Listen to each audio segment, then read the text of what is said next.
Hello friends. Did you know that nearly 80% of those who watch my videos aren't subscribed?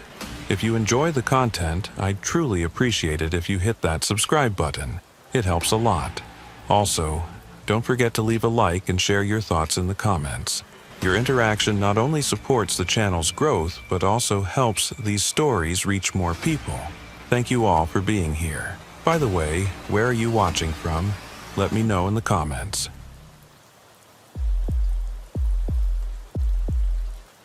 The Alaska Highway stretched like a gray scar between the Yukon and the last piece of American territory clinging to the Pacific Northwest. In mid-February, under the pale light of the afternoon, the thermometer read -38 degrees. The wind blowing from the St. Elias Mountains howled like a creature bearing a grudge in its teeth, beating everything with a sharp cold. The Beaver Creek entry point resembled an outpost on the edge of a frozen world more than a border checkpoint. Ephraim Gautier had been stationed there for 11 months. That time was more than enough for him to understand that winter in this corner of Canada was not just a season, but also a test of will. In moments when traffic had completely stopped, when no sound could be heard except the creaking of expanding metal and the howling of the wind against the double-paned windows, he had realized how deep, almost sacred, the silence enveloping the control booths was. That afternoon, he had pulled his collar up against the wind seeping through every crack and zipped his coat up to his chin. The cold penetrated deep into his skin, yet he clung tightly to his duty. This was the most fundamental rule the North taught. Shiver, but don't stop. Breathe, but keep moving. The radio on his belt crackled with the flat, emotionless voice of the dispatcher in Whitehorse. Warning of a fast-moving weather system that had already closed the Haines Junction cutoff and was bearing down on Beaver Creek with the kind of velocity that turned visibility to zero in minutes. Ephraim acknowledged the transmission and glanced toward the small parking area behind the inspection complex where Havelock Reed's RCMP cruiser sat, covered in a thin film of frost, the constable himself visible through the fogged window of the break room, nursing what was probably his fourth coffee of the shift. They'd worked together long enough that words were rarely necessary. A nod here, a raised eyebrow there, and both men understood what needed to be done. The port was scheduled to remain open until 8, but with the storm rolling in and no traffic on the horizon, protocol dictated they begin shutdown procedures early, secure the perimeter, and hunker down until the worst passed. It was routine, mundane even, the kind of decision made a dozen times each winter without consequence. Ephraim had already begun the mental checklist of securing the facility when he saw them. Headlights.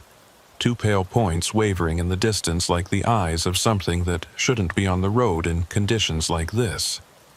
The vehicle approached with agonizing slowness, and Ephraim found himself counting the seconds between each barely perceptible advance, his breath forming small clouds in the frigid air that dissipated almost immediately in the wind. He'd learned to read vehicles from a distance during his time at Beaver Creek, learned to distinguish between the confident progress of experienced winter drivers and the hesitant, jerky movement of those who'd miscalculated the severity of conditions and were now trapped by their own poor judgment. This vehicle fell into neither category. It moved with deliberation but not confidence, each adjustment of its trajectory suggesting calculation rather than panic. And something about that precision made the small hairs on the back of Ephraim's neck stand up in a way that had nothing to do with the cold. He stepped into the lane and raised his hand in the universal signal to stop, his orange-gloved palm stark against the white chaos beginning to envelop everything, and watched as the vehicle's brake lights flared red through the horizontal sleet. It was a cube van, commercial grade, with Alberta plates so caked in road salt and ice that the registration numbers were barely legible. The white paint of the cargo box had taken on a gray, weathered quality that suggested years of highway use, and there were scratches along the side panels that looked fresh. exposing bare metal that hadn't yet had time to rust. Ephraim approached the driver's side, his boots crunching on ice that had already begun to accumulate on the inspection lane asphalt, and he noticed details that his training had taught him to catalog without conscious thought. The slight misalignment of the van's rear doors, the way the suspension sat lower on the driver's side than the passengers, the absence of company markings or contact information that legitimate commercial vehicles always displayed. He tapped on the window with his knuckle, the sound muted by the thickness of safety glass and the ambient roar of wind, and waited. The window descended with mechanical reluctance, revealing a man in his mid-30s with the kind of face that would be instantly forgettable in any other context. Unshaven, but not unkempt, with red-rimmed eyes that suggested fatigue rather than intoxication, and hands that gripped the steering wheel with white-knuckled intensity, even though the vehicle was now stationary. The man's breath came in short, shallow bursts that fogged the air between them, and when he spoke, his voice had the raspy quality of someone who'd been breathing cold, dry air for too many hours. He said he was making a delivery to Anchorage, that he'd been on the road since before dawn, that he just needed to cross the border and find a motel before the storm made travel completely impossible.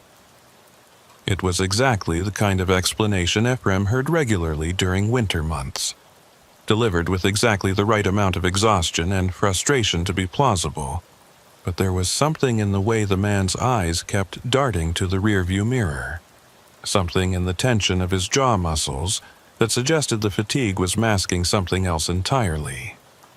Ephraim asked for documentation with the same neutral tone he used for every vehicle crossing, giving no indication that anything was amiss, and the driver fumbled with a leather document holder on the passenger seat. The fumbling went on longer than it should have, longer than simple cold, stiffened fingers would account for, and Ephraim used the time to scan the van's interior through the open window. Fast food wrappers on the floor, a thermos in the cup holder, a heavy coat bunched up on the passenger seat, and beneath it, just barely visible, what looked like the corner of a laptop case or perhaps a lockbox. Nothing overtly suspicious, nothing that would justify additional scrutiny on its own, but the accumulation of small discrepancies was beginning to form a pattern that Ephraim's instincts recognized, even if he couldn't yet articulate why it concerned him.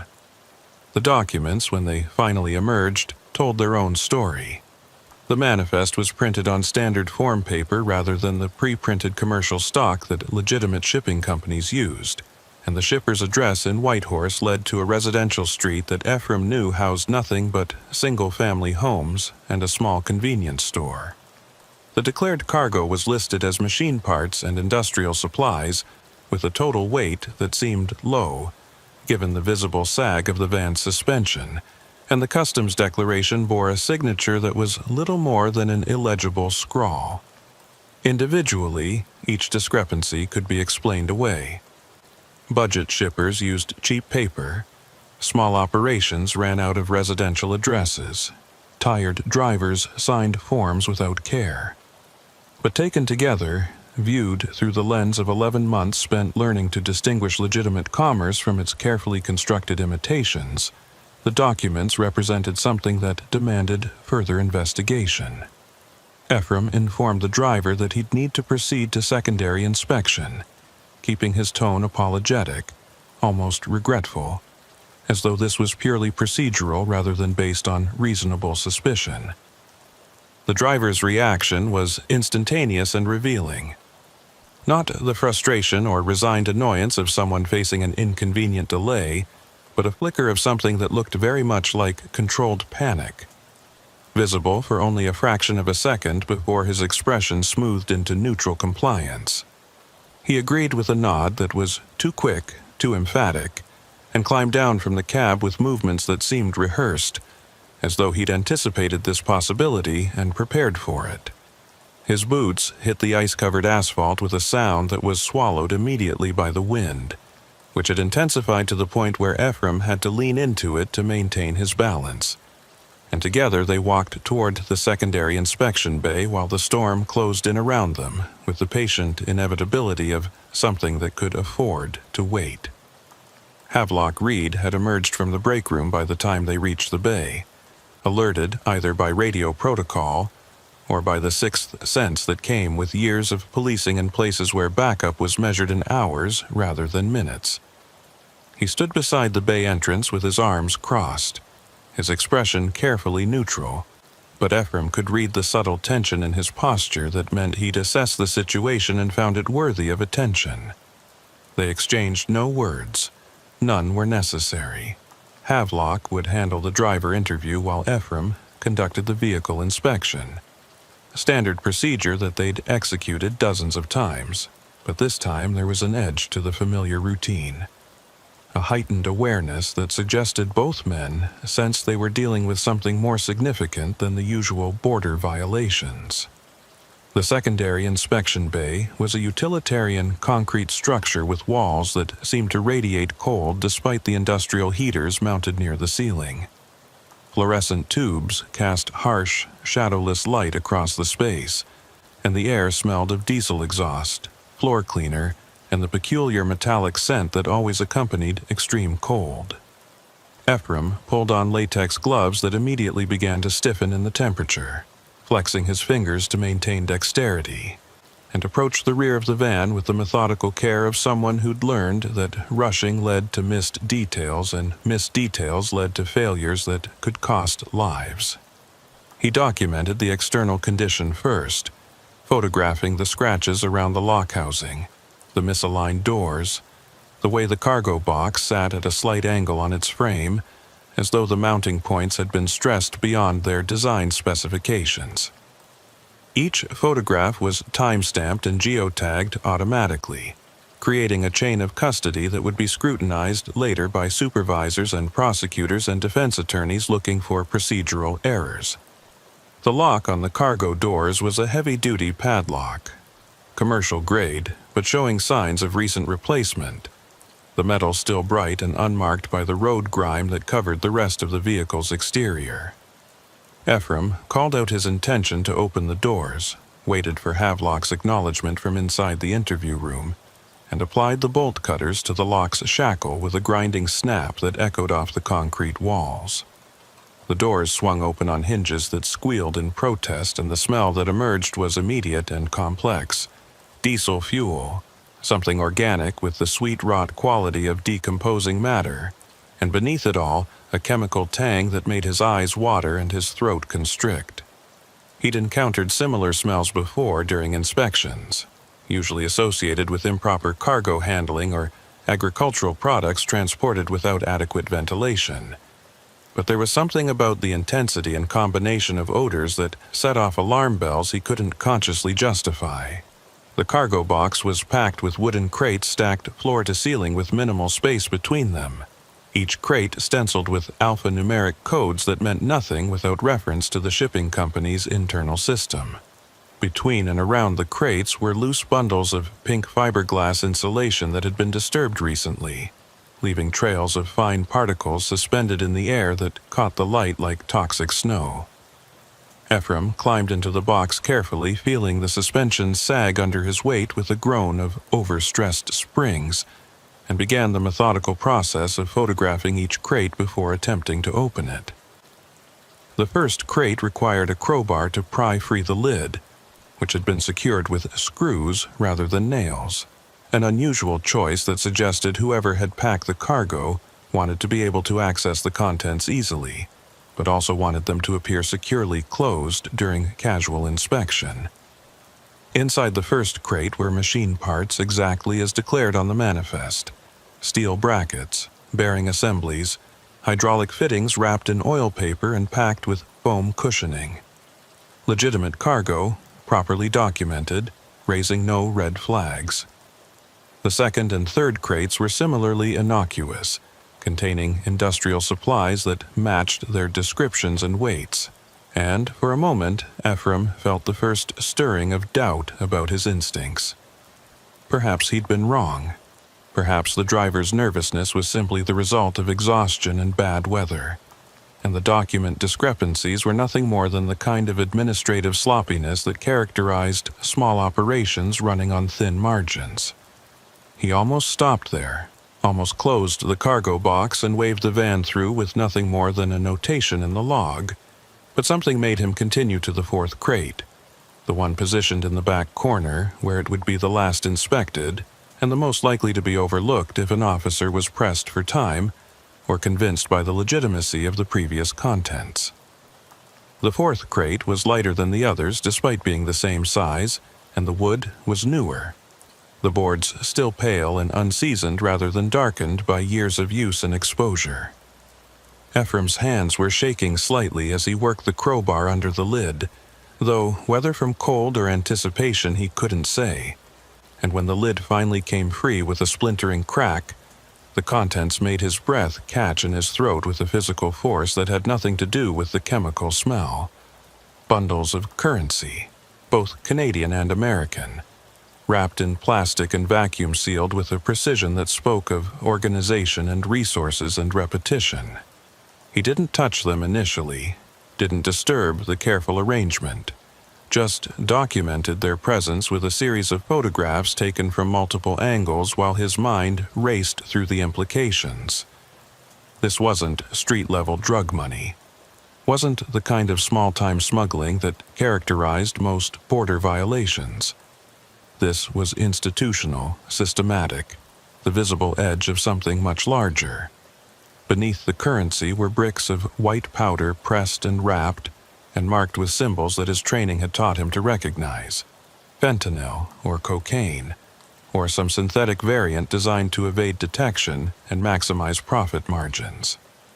The bricks were arranged with military precision, each one exactly the same size and weight as its neighbors, and there were dozens of them, representing street values in the hundreds of thousands, if not more. But it was what lay beneath the drugs that transformed the discovery from a significant narcotic seizure into something that made Ephraim's hands shake for reasons that had nothing to do with the cold. Personal identification documents, dozens of them, perhaps 100 or more, bundled together with elastic bands and showing clear signs of recent handling. Driver's licenses, health cards, social insurance cards, passports, each one bearing the photograph and details of a different person, most of them women, most of them young, most of them with the kind of faces that suggested lives lived on society's margins where disappearances went unnoticed and uninvestigated. Ephraim backed out of the cargo box slowly, his movements careful and deliberate, despite the adrenaline that was beginning to flood his system and make his heart hammer against his ribs with a rhythm that felt less like exertion and more like dread. He caught Havelock's eye through the observation window that separated the interview room from the inspection bay, and whatever the constable saw in his expression was enough to make him immediately place one hand on the driver's shoulder in a gesture that appeared casual, but was absolutely not. The driver's entire demeanor changed in that instant, the nervous fidgeting and feigned exhaustion replaced by a terrible stillness, the kind of predatory calm that Ephraim had encountered only a handful of times in his career, and had learned to fear more than any amount of aggression or violence. It was the stillness of someone who'd made calculations and reached conclusions and was now simply waiting for the optimal moment to act on decisions already made. Havelock was speaking into his radio, calling for backup from the nearest RCMP detachment in Haines Junction. But both men knew that the response time would be measured in hours, under the best conditions, and current conditions were far from best. The storm had intensified to the point where visibility outside the inspection complex was measured in meters rather than kilometers, and the highway in both directions had disappeared beneath drifts that were accumulating faster than plows could clear them even if plows had been operating, which they weren't because the Weather Service had issued a complete travel ban for the entire region. They were isolated, effectively cut off from assistance or oversight, alone with a prisoner who represented something much larger and more dangerous than a simple border violation, and the weight of that realization settled over both officers with the same oppressive inevitability as the storm that had trapped them. The driver made his move during the brief moment when Ephraim was halfway between the inspection bay and the interview room, lunging away from Havelock with explosive speed that suggested physical training or experience with violence or both. He didn't run toward the exit or attempt to reach the van. Instead, he sprinted toward the administrative section of the building, toward the area where overnight staff kept personal vehicles, and where, more significantly, the facility's armory was located behind a door secured by nothing more than a key lock that would take seconds to breach for anyone with basic tools or sufficient desperation. Havelock pursued immediately, shouting commands that were swallowed by the wind howling through the door that had been left open during the transfer, and Ephraim found himself running as well despite legs that suddenly felt weak and uncoordinated, heart hammering with a combination of adrenaline and fear and something else he couldn't quite name. The driver reached the administrative building first and wrenched the door open with enough force to tear it partially off its hinges, the metal frame bending with a screech that echoed across the empty parking lot. He disappeared into the darkened interior, and for a moment both officers hesitated at the threshold, understanding that following him meant giving up every tactical advantage they had, abandoning the cover of outdoor space for the confined corridors and blind corners where ambush became not just possible, but probable. But there was no alternative, no other choice that didn't involve letting him access weapons or take a hostage, or simply disappear into the labyrinth of offices and storage rooms and maintenance spaces that made up the administrative wing. So they went in anyway because that's what the job required, and because stopping at the threshold would mean admitting that fear was stronger than duty. The interior of the building was dark except for emergency lighting that provided only dim pools of illumination at irregular intervals, and the sudden contrast after the harsh fluorescence of the inspection bay left both officers momentarily blind, groping forward with hands extended while their pupils struggled to adjust. Ephraim could hear the driver moving somewhere ahead, the scrape of furniture being shifted, the creak of floorboards that hadn't been properly maintained in years, the ragged sound of breathing that seemed to come from everywhere and nowhere simultaneously. He moved left while Havelock went right, both men with hands on their sidearms but neither willing to draw unless absolutely necessary because the presence of weapons changed calculations in ways that often led to outcomes worse than the problems they were meant to solve. The building was a maze of corridors and doorways, most of them leading to offices that had been closed for the night, their contents barely visible in the dim emergency lighting. Ephraim moved from door to door, checking each one methodically, acutely aware that every second spent clearing empty rooms was a second the driver could use to reach the armory or find some other means of turning his desperation into violence. His training had covered scenarios like this, but training rooms were controlled environments with instructors who could stop the exercise if things went wrong, and this was different in ways that made his hands shake and his breath come in short gasps that had nothing to do with physical exertion. He found the driver in the records room, a windowless space packed with filing cabinets and storage boxes that smelled of mildew and old paper, and the particular mustiness that accumulated in places where air circulation was an afterthought. The man was standing in the center of the room with a fire extinguisher held over his head in both hands, not positioned as a weapon but held as though he intended to bring it down on the filing cabinets themselves, on the decades of border crossing records and seized item documentation that represented the institutional memory of the port. His face was twisted with something that looked less like rage and more like desperation mixed with a kind of grim determination, and when he saw Ephraim in the doorway, he lowered the extinguisher slowly, carefully, and spoke with a calmness that was somehow more disturbing than screaming would have been. He said that they had no idea what they'd stumbled into, that the cargo was just the visible edge of something much larger, that there were people on both sides of the border who would go to extraordinary lengths to ensure their operation continued uninterrupted. He said that by opening those crates, by documenting their contents, Ephraim had made himself and everyone at Beaver Creek into liabilities, people who knew too much and could jeopardize too many carefully constructed arrangements. The words came out in a steady stream, almost conversational, as though he was explaining something obvious to someone who simply hadn't understood the situation. And there was something about his tone, about the complete absence of fear or anger, that made the threat feel more credible than any amount of shouting or aggressive posturing could have achieved. Havelock appeared behind Ephraim then, materializing from the darkened corridor with his weapon drawn but held low, ready but not threatening. And together they moved into the records room with the careful coordination of men who'd worked together long enough to anticipate each other's movements. The driver watched them approach with that same unsettling calm, his eyes tracking their progress but his body language suggesting he'd already accepted whatever outcome this encounter would produce. He set the fire extinguisher down with exaggerated care, the metal canister making a hollow thunk against the linoleum floor, and raised his hands in a gesture of surrender that somehow didn't feel like submission, so much as a tactical pause, a temporary yielding that preserved options for later action.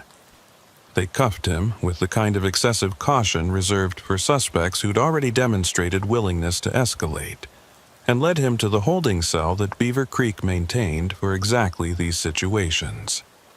The cell was small and cold, with concrete walls and a metal bench and a drain in the center of the floor that suggested it had been designed with the expectation that things might sometimes get messy. As Havelock secured the cell door, the driver turned back one final time and smiled, not with triumph or mockery, but with something that looked almost like pity, as though he understood something about their situation that they hadn't yet grasped. It was that smile, more than anything else, that would stay with Ephraim in the months and years that followed, that expression of knowing certainty from someone who should have been defeated, but clearly didn't feel that way.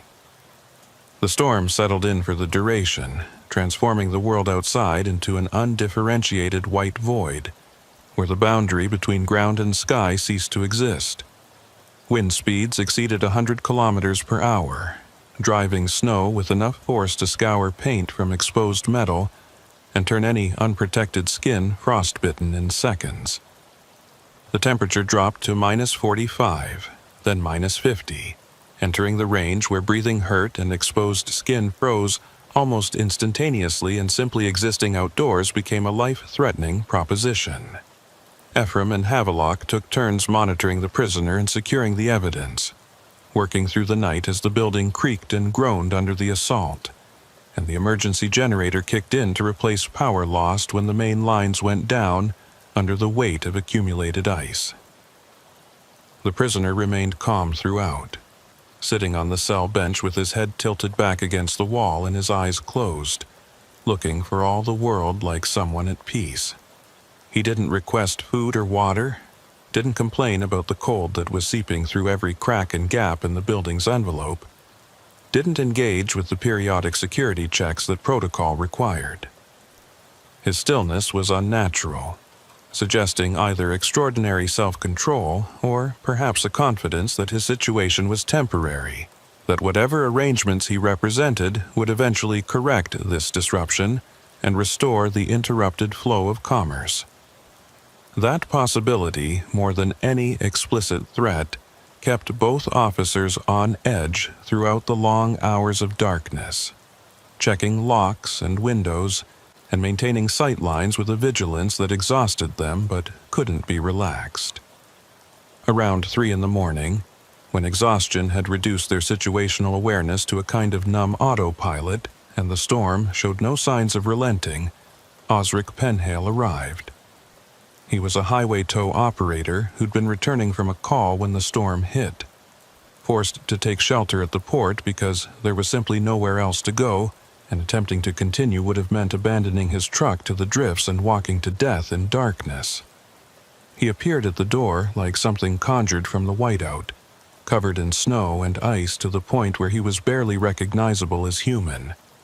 and it took both officers several seconds to identify him as someone they knew, rather than another threat to be assessed and neutralized. His arrival was oddly comforting despite the circumstances, a reminder that they weren't as isolated as they felt, that the normal world of highway operations and winter emergencies continued to exist beyond their current crisis. Osric was a solid presence, practical and unflappable in the way of people who'd spent enough winters on the Alaska Highway that a blizzard registered as an inconvenience rather than a catastrophe. He listened to their explanation of the situation with minimal visible reaction, nodding occasionally but asking few questions, and when they'd finished, he observed that they probably wanted to complete the vehicle inspection before the van was buried completely by drifts.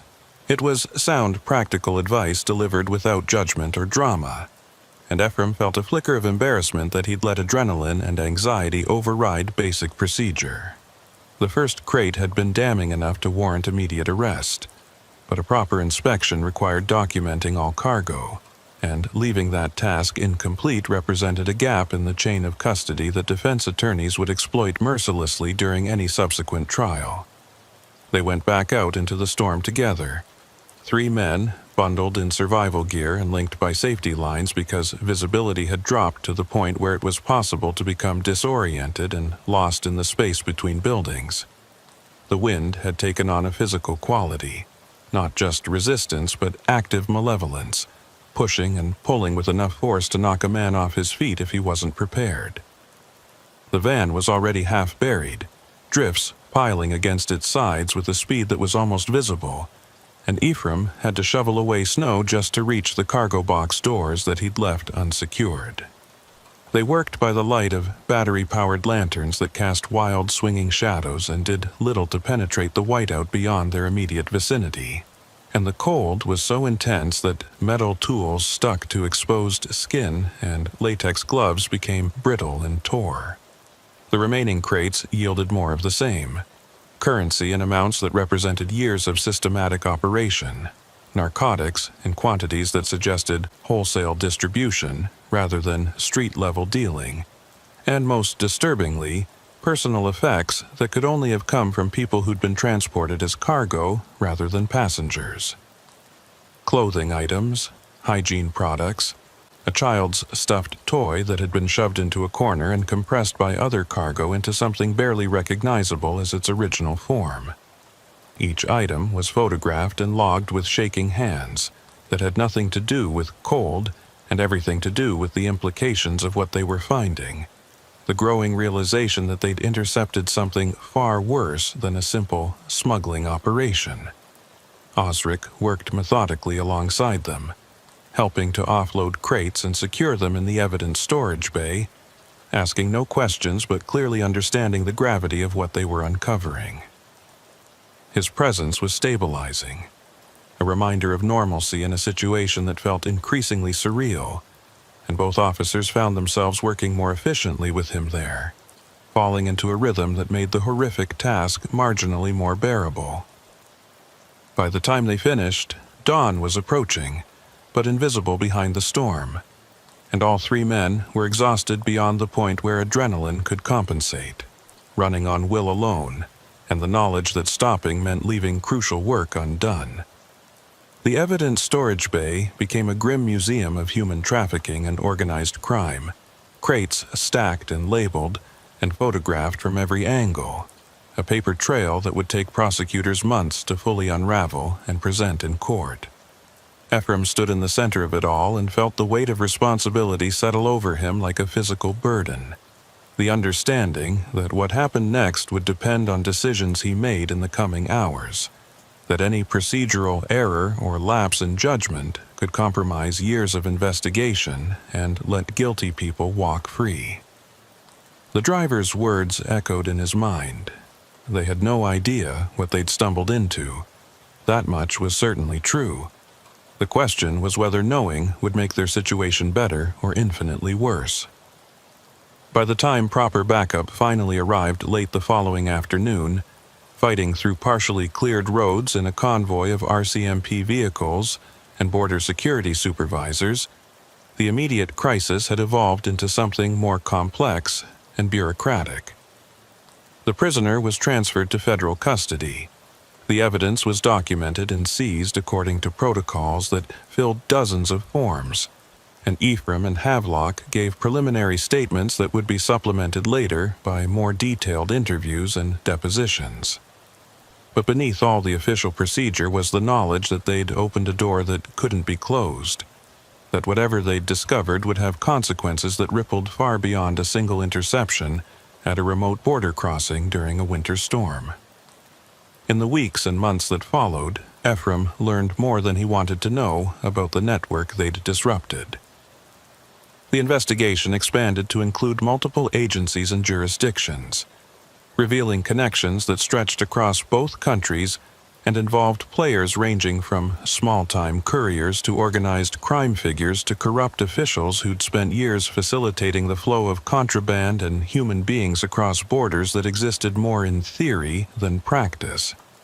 Arrests were made, seizures conducted, prosecutions initiated, but the network itself proved remarkably resilient, adapting to increased scrutiny with the kind of organizational flexibility that suggested resources far beyond what local or even federal law enforcement could effectively counter. The driver, whose identity remained uncertain despite extensive investigation, had been right about one thing. They'd made themselves into liabilities. There were no explicit threats, no obvious surveillance or intimidation, but both officers developed the habit of checking their vehicles before starting them, of noting license plates that appeared too frequently in public places, of positioning themselves with their backs to walls and clear sight lines to exits. It might have been paranoia, might have been nothing more than hypervigilance born from a single traumatic encounter, but the smile on the driver's face when they'd locked him in the cell suggested otherwise. Suggested that he'd known things they didn't about how the system really worked and what happened to people who disrupted it. Ephraim requested a transfer eventually, not because he couldn't do the job, but because he realized he was doing it too well, seeing threats in every nervous driver and document discrepancy, treating legitimate travelers with a suspicion that bordered on hostility.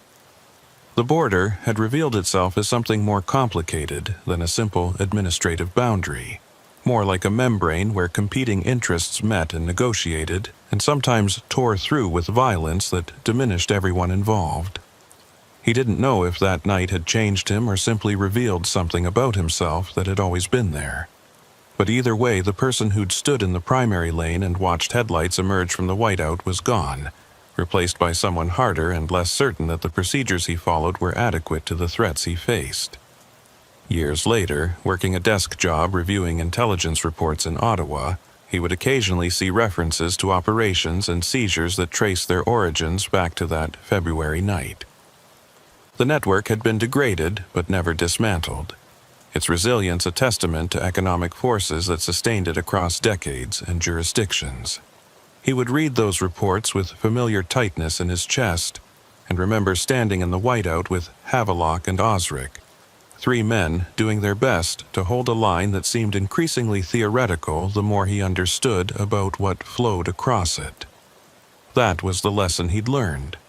Not that vigilance could stop the flow of contraband and suffering, but that trying was the only thing separating civilization from chaos, even when the trying felt futile and the costs unbearable and the outcomes remained forever uncertain. The rail yard at Churchill stretched along the western shore of Hudson Bay like the skeleton of some industrial creature that had died decades ago and never been properly buried. Its bones picked clean by salt air and winter storms, but still standing, still functional, still moving cargo through channels that connected the isolated port to the rest of the continent through a network of steel rails that disappeared into prairie wilderness in every direction. Morley Vane had been the CBSA superintendent at Churchill for 6 years, long enough to know every quirk of the facility's aging infrastructure and every face among the rotating crews of longshoremen and railway workers who kept the port operational, despite budget cuts and deferred maintenance, and the kind of bureaucratic neglect that killed places like this slowly one season at a time. He stood on the observation platform above the main sorting yard that October morning, watching fog roll in from the bay with the thick, gray consistency of something solid, obscuring the grain elevators that rose like cathedral spires against the pale sky and reducing visibility to the point where the far end of the yard simply ceased to exist, swallowed by mist that tasted of salt and diesel exhaust when he breathed it in. The radio on his belt crackled with routine traffic. A locomotive engineer requesting clearance to move a string of empty grain cars onto the western siding. A customs broker arguing about documentation requirements for a container of mining equipment. The dock supervisor reporting that the morning's scheduled vessel departure had been delayed by mechanical issues and wouldn't clear the harbor until afternoon. It was the ordinary chaos of port operations, the background noise that Morley had learned to filter unconsciously, focusing only on anomalies that suggested problems requiring his attention. What caught his ear that morning wasn't what was said, but what wasn't. The absence of any mention of the manifest discrepancy that should have been reported during the midnight shift's final container count. He'd seen the preliminary numbers in the handover log when he'd arrived at 5:30, noted the 3 containers listed as sealed and inspected, but showing no corresponding export declaration in the system, and assumed that the night supervisor would have flagged them for morning review. The silence suggested either oversight or deliberate omission, and neither possibility was acceptable. He descended the metal stairs from the observation platform with the careful attention to footing that came from spending winters on ice-covered industrial equipment, his breath forming clouds in air, cold enough that he could feel it in his lungs with each inhalation. The yard stretched before him in a confusion of parallel tracks and standing rail cars, some loaded and awaiting transport, others empty and positioned for filling, all of them marked with the chalked symbols and attached paperwork that theoretically indicated their status and destination. Theoretically, because Morley had learned that the gap between what the system said should happen and what actually happened in practice was often wide enough to hide all manner of irregularities, from simple administrative errors to deliberate fraud to worse things that he tried not to think about too carefully during the long stretches of routine operation. Eulalie Tremblay was waiting for him near the K9 unit trailer, her German shepherd partner sitting at attention beside her, with the focused intensity that working dogs maintained when they sensed deployment was imminent.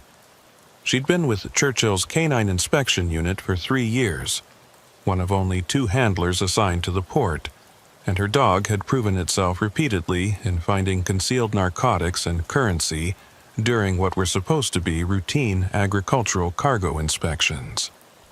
Morley had requested her presence specifically for this morning's inspection, because the missing export declarations were connected to containers that had originated from inland grain terminals, facilities that processed wheat and canola and barley destined for overseas markets through Churchill's deep-water port. Agricultural cargo was supposed to be low risk, subject to streamlined inspection protocols that prioritized speed over thoroughness. But something about the pattern of missing documentation had triggered Morley's instincts in a way he couldn't quite articulate but had learned over 6 years not to ignore. Eulalie acknowledged his approach with a nod, one hand resting lightly on her dog's head in a gesture that was part reassurance and part preparation. She'd already been briefed on the situation through the morning's staff meeting, understood that they were looking at potentially serious violations of customs protocols, and had conducted a preliminary review of the suspect container's loading manifest without finding anything obviously wrong. The paperwork looked legitimate. Bills of lading from registered grain companies, phytosanitary certificates indicating the cargo had been inspected and approved for export, container seal numbers that matched the physical seals visible on the container doors. Everything was in order except for the one crucial detail that made everything else suspect: the absence of any corresponding customs export declaration in the system, as though someone had gone to considerable effort to create the appearance of legitimate commerce while ensuring that no official record existed of these specific containers leaving Canadian territory. They walked toward the container staging area together, the dog ranging ahead on its lead with its nose working the cold morning air, and Morley felt the familiar tightening in his gut that came with approaching something that might turn routine inspection into criminal investigation. The fog had thickened to the point where sound carried strangely, voices and equipment noise seeming to come from directions that didn't match their sources, and the grain elevators loomed overhead like silent witnesses to whatever was about to unfold. Churchill's port operations had always existed in a kind of economic twilight, too remote and expensive to compete effectively with southern ports, but too strategically important to abandon entirely, and that liminal status created opportunities for people who understood how to exploit the gaps between oversight and reality. The 3 containers in question were positioned on a siding near the eastern edge of the yard, separated from the main flow of traffic in a way that could have been simple logistical convenience, or could have been deliberate isolation designed to minimize the number of people who would notice irregularities. They were standard 40-foot shipping containers, painted the faded green of one of the major grain exporters, with rust streaks running down their sides and stenciled identification numbers that were barely legible after years of exposure to salt air and prairie weather. The container seals were intact, heavy metal devices that required bolt cutters to remove and left obvious evidence if they'd been tampered with. But Morley had learned that seals were only as secure as the system that recorded and verified them, and a sophisticated operation could easily maintain parallel seal inventories that would pass casual inspection while concealing the fact that containers had been opened and resealed between official checkpoints. Whitlock Carr appeared as they were documenting the container numbers and seal configurations, materializing from the fog with the startling suddenness of someone who'd spent enough time in the yard to navigate it by memory rather than sight. He was the rail yard warden, responsible for tracking the movement and status of every piece of rolling stock within the facility's boundaries, and his presence at this particular moment suggested he'd been monitoring their activities either through the yard's camera system or through informal networks of workers who understood that management attention often preceded problems that would affect everyone's employment. He greeted them with the careful neutrality of someone who hadn't decided yet whether cooperation or obstruction would better serve his interests, and asked with studied casualness whether there was a problem with the containers that would affect the afternoon's loading schedule. Morley explained the situation in terms that revealed nothing about his suspicions, while making clear that the inspection would proceed regardless of scheduling impacts, and watched Whitlock's face for reactions that might indicate foreknowledge of whatever irregularities existed. The warden's expression remained neutral, but there was a flicker of something in his eyes when Morley mentioned the missing export declarations, a momentary tightness around his mouth that could have been surprise or could have been the realization that something he'd hoped would remain unnoticed had been discovered. He offered to pull the loading records and crew manifests for the containers, information that would theoretically show when they'd been sealed and by whom.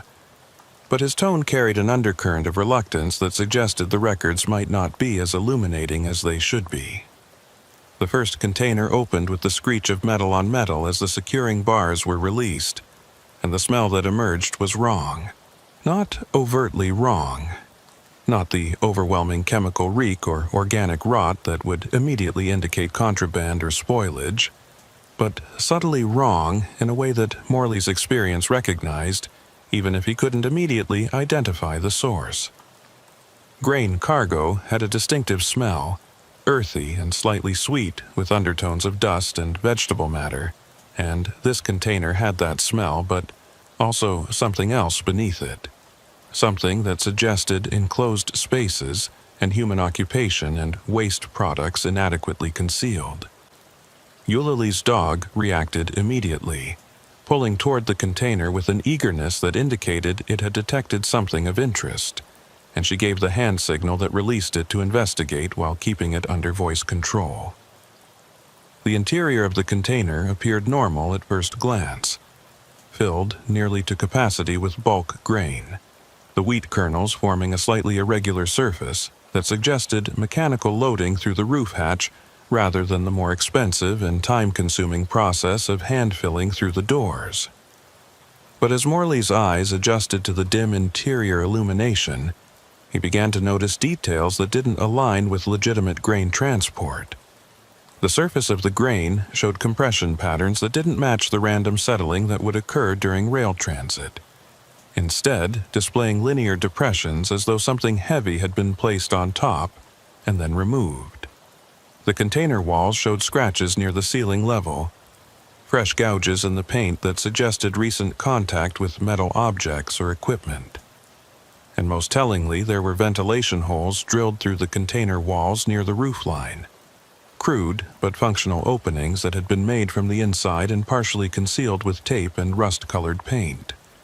Eulalie called her dog back and reported that it had alerted on the container's rear quarter, indicating the presence of something biological or chemical that warranted further investigation.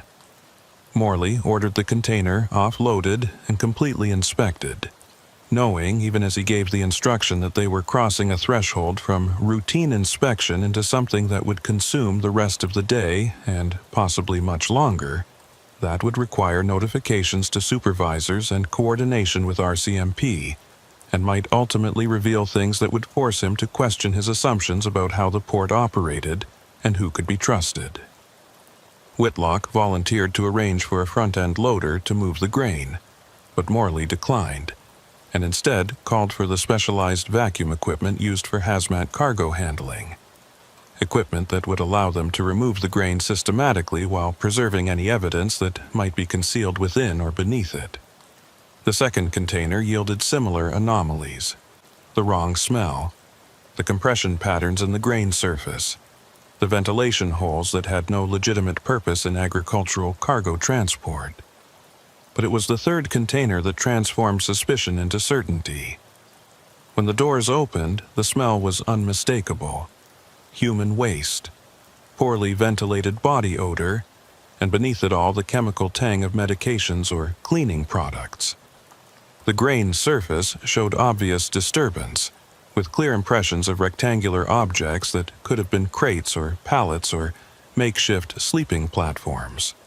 And wedged against the container's rear wall, partially buried in wheat kernels but still visible to anyone who bothered to look carefully, was a plastic water bottle with condensation still clinging to its interior surface, suggesting it had been discarded recently, possibly within the last 24 hours. Morley stepped back from the container and felt the full weight of what they'd discovered settle over him like a physical burden. These weren't ghost loads in the sense of phantom cargo used for customs fraud or tax evasion. These were containers that had been used to transport human beings, concealed within bulk agricultural shipments, in a way that suggested systematic operation rather than improvised desperation.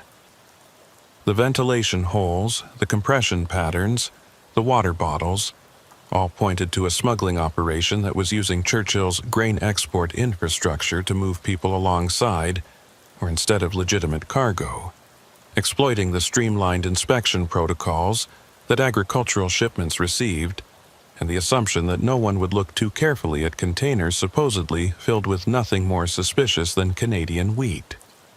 He called for immediate lockdown of the container staging area and notification of RCMP Major Crimes Division, knowing that the investigation would now expand beyond customs violations into human trafficking territory with all the resource implications and political sensitivities that entailed.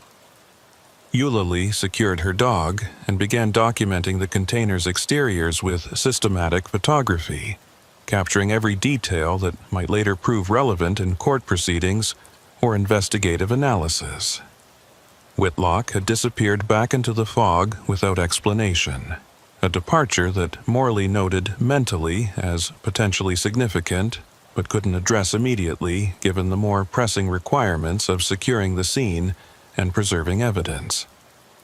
The vacuum extraction of the first container's grain cargo took 4 hours and revealed what Morley had both expected and dreaded: evidence of human occupation concealed beneath the top layer of wheat.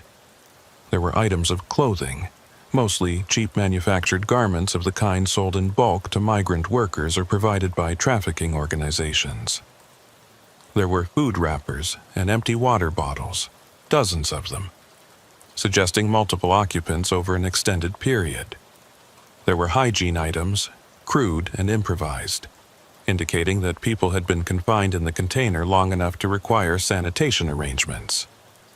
And most disturbingly, there were documents, identity papers from half a dozen different countries, mostly from Southeast Asia and Africa, bearing photographs of young men and women with the kind of expressions that suggested desperation or fear, or the blank effect that came from having endured things that couldn't be adequately described in words. The RCMP arrived as they were beginning extraction of the second container. 2 detectives from the Major Crimes Unit in Winnipeg who'd been flown up on priority transport after Morley's initial report. They secured the scene with the kind of methodical efficiency that came from experience with serious investigations, establishing perimeters and taking preliminary statements and coordinating with Morley's team to ensure that evidence collection maintained proper chain of custody. The senior detective was a woman in her 40s who'd spent years working trafficking cases in southern Manitoba and recognized immediately the significance of what they were looking at. She observed that Churchill's port represented a nearly ideal smuggling route for organizations with the resources and connections to exploit it. Remote enough to avoid the intensive scrutiny that major southern ports received, but still connected to international shipping lanes and domestic rail networks that could move people and cargo to any destination in North America. The extraction of all 3 containers took the rest of the day and produced a grim inventory of evidence that painted a picture of systematic human trafficking operating through agricultural cargo channels for what had probably been months or longer. The containers showed signs of repeated use, with modifications and wear patterns that couldn't have accumulated from a single shipment. The documents and personal effects represented dozens of individuals, far more than could have been transported in 3 containers simultaneously, suggesting that these were just the most recent shipments in an ongoing operation.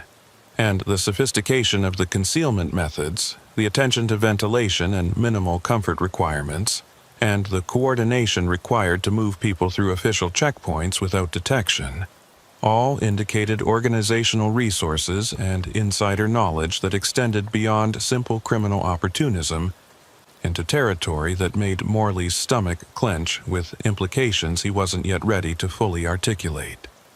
As they worked through the evidence, patterns began to emerge that were more disturbing than the physical discoveries themselves. The container's loading records showed they'd been filled at 3 different inland grain terminals across southern Manitoba and Saskatchewan, facilities operated by separate companies with no obvious corporate connections, but sharing contractors and logistics coordination through a web of business relationships that would require forensic accounting to fully untangle. The container's seal numbers traced back to inventory batches that had been legitimately issued to authorized facilities, but the seal application records were incomplete or contradictory in ways that suggested either systematic record-keeping failures or deliberate obfuscation. And perhaps most tellingly, the container's transportation schedules showed patterns of delays and diversions that had no explanation in the normal logistics of grain shipment.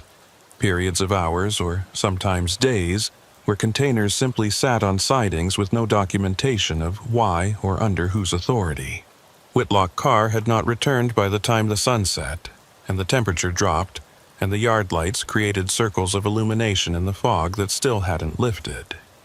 His absence was noted formally now, transformed from a potential curiosity into an actual point of investigative focus, and the RCMP detectives requested access to his office and personnel files as part of their expanding inquiry. What they found there was concerning but not conclusive. Financial records that showed deposits and withdrawals inconsistent with his salary, communications with individuals whose names appeared in connection with the suspect grain terminals, and a work history that included employment at multiple ports and rail facilities across the prairies, always in positions that provided oversight of cargo movement and inspection scheduling. It was the profile of someone ideally positioned to facilitate smuggling operations, but it was also circumstantial enough that conviction would require considerably more evidence than bank statements and employment history. The night shift brought new complications in the form of the port's commercial stakeholders, representatives from grain companies and shipping lines who'd learned of the inspection activity and wanted to know how it would affect their operations and schedules. The containers in question were only a small fraction of the port's total cargo volume, but the inspection protocols being implemented in response to the discoveries were creating cascading delays that threatened to disrupt the entire facility's operations. Morley found himself navigating between the investigative requirements of the RCMP and the economic pressures of stakeholders whose tolerance for security measures was directly inversely proportional to the cost those measures imposed. And the tension between those competing demands crystallized everything he'd come to understand about how port operations really worked in places like Churchill, where oversight was minimal and economic margins were thin. He stood on the observation platform again as midnight approached, looking down at the yard, where work lights illuminated crews conducting secondary inspections of containers that had previously been cleared for export, and tried to calculate the full implications of what they'd uncovered. The evidence suggested an operation that had been running successfully for an extended period, moving significant numbers of people through what was supposed to be one of the most secure and monitored aspects of international commerce. The sophistication and coordination required pointed to resources that could only come from organized networks with tentacles reaching into multiple facilities and agencies, corrupting or intimidating individuals whose cooperation was necessary for the operation to continue. The 3 containers they'd inspected were almost certainly representative rather than comprehensive, meaning that countless others had already passed through Churchill and other ports, their human cargo delivered to destinations and fates that Morley could imagine but preferred not to. The RCMP investigation would expand. He knew that with certainty. There would be raids on the inland grain terminals, arrests of workers and managers, forensic analysis of financial and communication records, cooperation with international agencies to track the ultimate destinations of the people who'd been transported in those containers. Some of those responsible would face prosecution and conviction. Others would escape through lack of evidence or jurisdictional complications, or simply because they'd been careful enough in their operations to maintain plausible deniability. The network itself would adapt, finding new routes and methods and corrupting new facilitators, because the economic incentives that sustained human trafficking weren't going to disappear just because one operation in one remote Canadian port had been disrupted. Eulalie approached him on the platform. Her dog settled now after the long day of work, and reported that secondary inspections of other grain containers in the yard had revealed additional anomalies consistent with human transport. Not as many as the initial 3, but enough to confirm that this wasn't an isolated incident, but rather a pattern of systematic abuse of agricultural cargo channels. She spoke with the flat, affectless tone of someone who'd seen enough during her years in customs enforcement to be grimly unsurprised by human depravity, but who was still fundamentally affected by evidence of suffering on the scale they'd uncovered. Morley thanked her for the work and released her from duty, knowing that she'd go home to whatever life she maintained outside the port and try to reconcile the things she'd witnessed with the assumptions that allowed normal people to function without being paralyzed by awareness of how much cruelty existed beneath the surface of ordinary commerce. The documents recovered from the containers were being processed by the RCMP's investigative team, photographed and cataloged, and prepared for analysis that would attempt to identify the individuals they represented and trace their movements through the trafficking network. Some were genuine identity papers, stolen or fraudulently obtained from their legitimate owners and repurposed for use by smuggled persons. Others were obvious forgeries, created by organizations with access to sophisticated printing equipment and blank document stock. A few appeared to be crude handmade documents, suggesting desperation or lack of resources, or perhaps simply the work of individual smugglers operating on the margins of larger networks. Each document represented a person, a human being, whose desperation or coercion had led them into a situation where being sealed in a shipping container filled with grain seemed preferable to whatever alternatives they faced. And Morley found himself thinking about that calculus of desperation more than he wanted to. The grain itself, tons of perfectly good Canadian wheat that had been contaminated by its proximity to human occupation, would have to be disposed of rather than exported. The economic loss was significant, running into hundreds of thousands of dollars when all 3 containers were accounted for, and represented another cost that would be borne by companies and ultimately taxpayers rather than by the organizations that had caused the contamination. The shipping lines were already making noise about insurance claims and liability questions, positioning themselves to minimize their financial exposure while distancing themselves from any knowledge of how their containers had been misused. The grain companies were conducting internal reviews and issuing carefully worded statements about cooperation with authorities, while quietly calculating the reputational and financial damage. And beneath all the corporate maneuvering was the fundamental truth that no one except law enforcement seemed particularly concerned about the people who'd been transported in those containers, whose fates and current situations remained unknown and might never be determined with any certainty. Whitlock Carr was located 3 days later in a motel outside Winnipeg, apparently having fled Churchill immediately after realizing that the inspection activity was going to expose the operation he'd been facilitating. He was arrested without resistance and provided a statement that confirmed much of what investigators had already suspected. He'd been recruited years earlier by individuals representing what he understood to be an organized smuggling network, offered significant payments in exchange for relatively minor assistance that had gradually escalated to active participation in loading and concealing human cargo within legitimate grain shipments. He claimed he'd never directly interacted with the people being smuggled, never witnessed their conditions or destinations, had simply adjusted paperwork and inspection schedules in ways that created opportunities for containers to be loaded and moved without proper scrutiny. It was the classic defense of the facilitator, acknowledging participation while minimizing agency and claiming ignorance of consequences, and whether it would prove sufficient to reduce his culpability in court remained to be seen. His statement did provide leads to other individuals within the grain handling and rail transport systems who'd played similar facilitating roles, and over the following weeks a pattern emerged of widespread corruption that extended across multiple facilities and agencies. Some of the individuals involved appeared to have been motivated primarily by financial incentives, accepting payments that represented significant multiples of their legitimate salaries in exchange for what they could rationalize as minor procedural violations. Others seemed to have been coerced through threats or blackmail, their cooperation secured through fear rather than greed.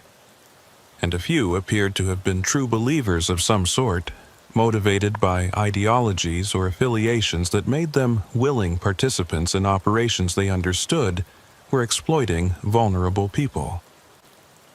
The variety of motivations made it difficult to develop a unified understanding of how the network functioned, but it also suggested resilience and adaptability that would make complete dismantlement unlikely. The investigation revealed that Churchill's port was only one node in a much larger network that moved people through agricultural and commercial cargo systems across North America.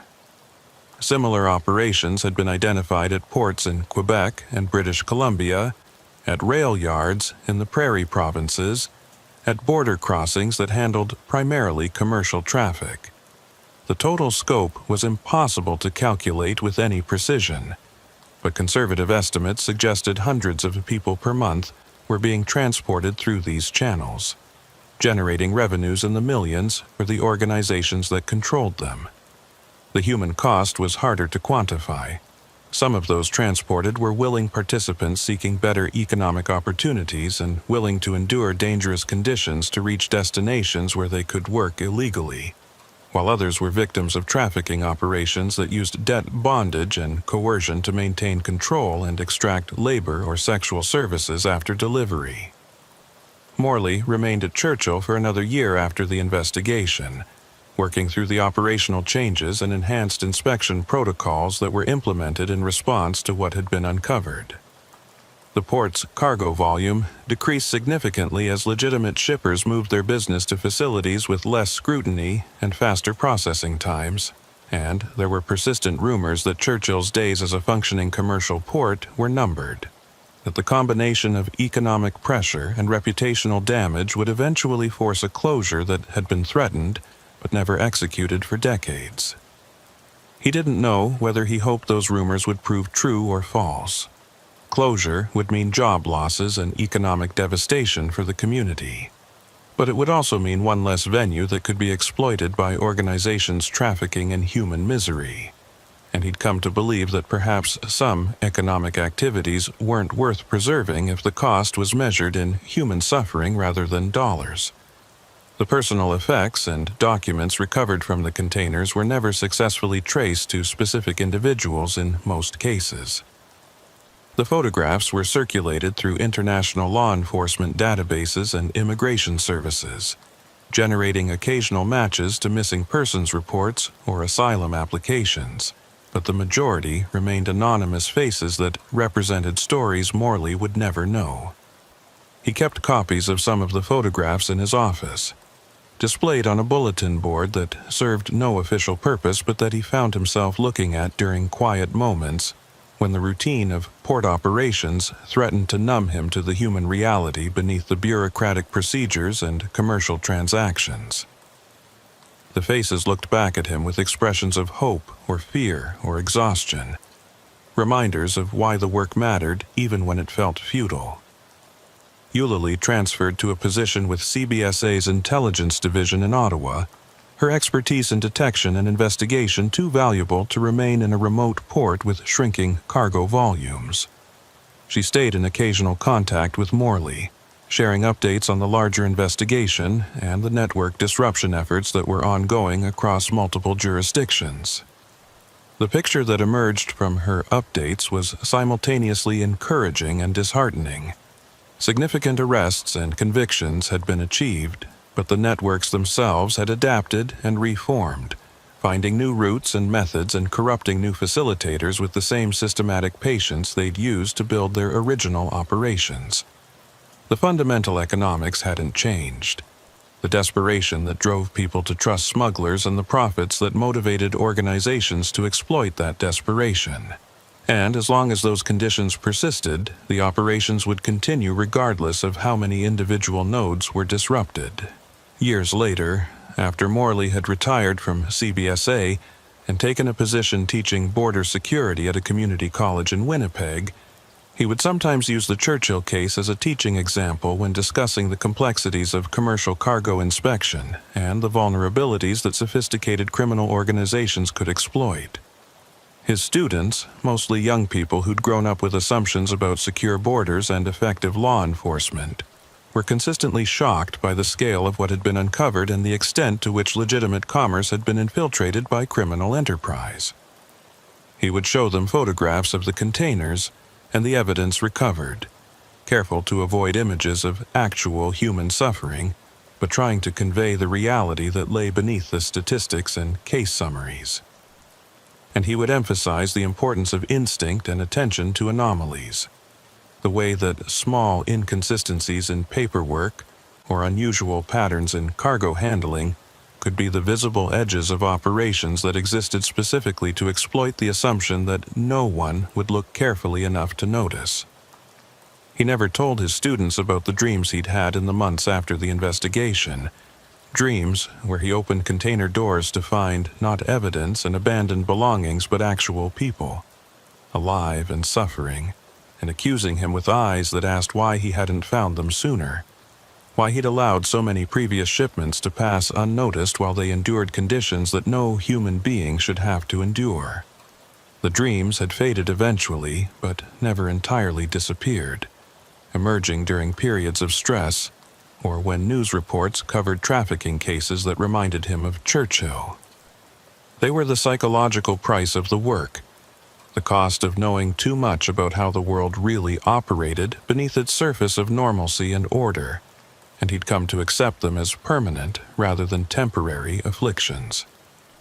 The grain elevators at Churchill still stood when he visited years later, drawn back to the port by some combination of nostalgia and unfinished business that he couldn't fully articulate. The facility was operating at minimal capacity, handling specialty cargo and occasional grain shipments, but no longer the major commercial operation it had been during his tenure.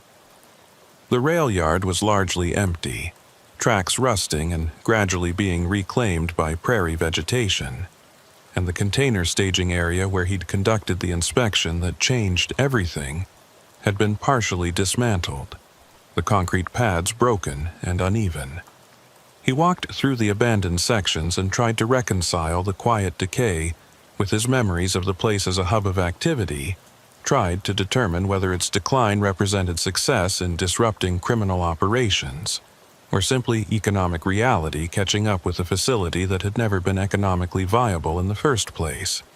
Standing on the observation platform one last time, looking out over the bay, where fog still rolled in with the same thick consistency he remembered, Morley thought about all the containers that had passed through Churchill during his years there, the thousands of shipments that had been cleared and exported without incident.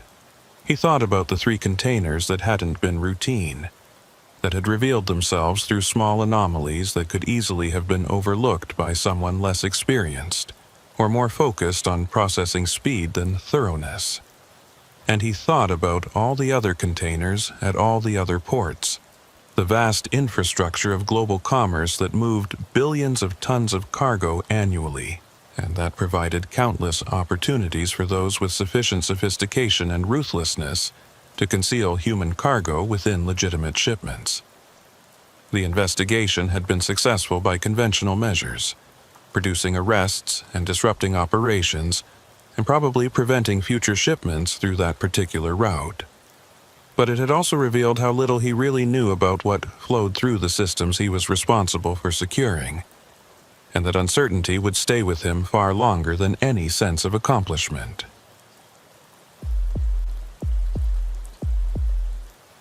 The border crossing at Lacolle 15 sat astride Highway 15 like a concrete valve controlling the flow between Quebec and New York State, its inspection lanes illuminated by sodium vapor lights that turned everything the color of old brass and cast shadows so sharp they looked like they'd been cut with a knife. Isidore Canton had been working the intelligence analyst desk at Lacolle for 14 months, long enough to recognize patterns in the chaos of commercial and passenger vehicle crossings, but not long enough to have lost the edge of alertness that came from knowing he was still proving himself in a position where mistakes could have consequences, measured in contraband tonnages or fugitives successfully fled or worse, things that the briefing documents alluded to without specific detail. He sat in the climate-controlled comfort of the Intelligence Coordination Center that Thursday night, surrounded by monitors displaying camera feeds from every lane and approach road, watching the steady stream of headlights that represented the midnight shift's workload, and trying to discern signal from noise and data streams that blurred together after the first few hours of continuous observation. The primary inspection officer working Lane 4 was Fenwick Lavoie, a 15-year veteran who'd processed more crossings than Isidore had years of life experience, and whose instincts about vehicles and travelers had been honed to the point where he could spot irregularities with the kind of casual certainty that made it look effortless to observers who didn't understand how much accumulated knowledge and pattern recognition went into each assessment. Isidore watched him through the camera feeds, noting the body language and interaction patterns that characterized his work. The way he leaned slightly into driver's windows to assess not just documentation, but the subtle tells of stress and deception. The systematic visual scan of vehicle interiors that appeared conversational, but was actually methodical inventory of anything visible or anomalous. The practiced efficiency of someone who understood that thoroughness and speed were not contradictory requirements, but complementary aspects of effective border security. The night had started routinely enough, with the usual mixture of commercial trucks hauling legitimate cargo under proper manifests and passenger vehicles containing families returning from shopping trips to American outlet malls or business travelers who'd timed their crossings to avoid the heavier daytime traffic. Isidore's role was to monitor the pattern rather than individual crossings, watching for anomalies that might indicate organized smuggling operations or coordinated attempts to overwhelm inspection capacity through volume. The software systems he managed flagged vehicles based on algorithmic analysis of crossing histories and documentation patterns and risk indicators derived from intelligence databases, but the final determination of which flags warranted intervention remained a human judgment call, and that responsibility weighed on him particularly during the midnight shift when fatigue degraded everyone's decision-making capacity and the temptation to ignore marginal indicators in favor of processing speed became difficult to resist. Around 1:15 in the morning, the pattern recognition software flagged a northbound sedan for secondary inspection based on what the system classified as moderate confidence indicators. The vehicle's license plate had been associated with a customs broker whose name appeared in connection with previous investigations.